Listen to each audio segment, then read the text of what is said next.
Perkenalkan, nama saya Febrianti Mantu dari kelas 5A, jurusan Bimbingan dan Konseling, Fakultas Ilmu Pendidikan, Universitas Negeri Gorontalo. Baiklah, di sini saya akan menjelaskan materi dari mata kuliah BK di TK dan SD. Dosen pengampu mata kuliah ini yaitu Bapak Jumadi Murisalam Tuasikal, SPD, MPD.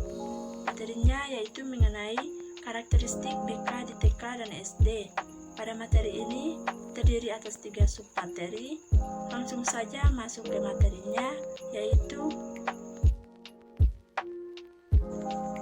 karakteristik pelayanan BK di TK dan SD, yaitu proses bimbingan harus disesuaikan dengan pola pikir dan pemahaman anak. Pelaksanaan bimbingan terintegrasi dengan pembelajaran. Waktu pelaksanaan bimbingan ini harus dibatasi. Pelaksanaan bimbingan dilaksanakan dalam nuansa bermain dan perlu adanya keterlibatan teman sebaya dalam melaksanakan bimbingan dan konseling. Selain itu, peran guru BK atau konselor dalam pelayanan BK lebih bersifat membimbing. Submateri yang pertama yaitu dasar hukum penyelenggaraan BK di TK dan SD. Dalam Undang-Undang Republik Indonesia Nomor 20 Tahun 2003 menyatakan bahwa pendidikan anak usia dini dapat diselenggarakan melalui jalur formal, non-formal, dan informal.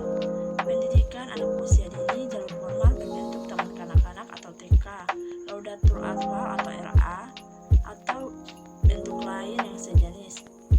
Sedangkan pada jalur non-formal berbentuk kelompok bermain atau KB dan bentuk lain yang sejenis. Sementara di jalur informal berbentuk taman penitipan anak atau TPA atau bentuk lain yang sederajat. Dengan di sekolah dasar diatur melalui peraturan pemerintah atau PP nomor 28 tahun 1990 yang menegaskan bahwa bimbingan dan konseling di pendidikan dasar dilaksanakan oleh pembimbing. Lebih lanjut, pada PP nomor 28 tahun 1990 bab 10 pasal 25 ayat 1 menyatakan bahwa bimbingan merupakan bantuan yang diberikan kepada siswa dalam upaya menemukan pribadi, mengenal lingkungan, dan merencanakan masa depan. Submateri yang kedua yaitu pengertian bimbingan serta perbedaannya dengan pengajaran dan pelatihan.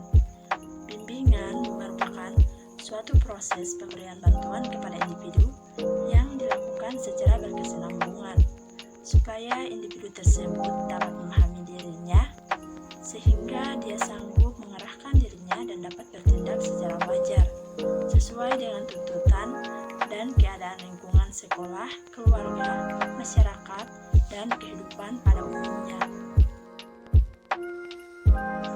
Dan submateri yang terakhir yaitu mengenai makna dan kepentingan BK di TK dan SD. Yang pertama, pendidikan anak usia dini merupakan salah satu bentuk penyelenggaraan pendidikan yang menitik beratkan pada peletakan dasar ke arah pertumbuhan dan perkembangan fisik dan mental.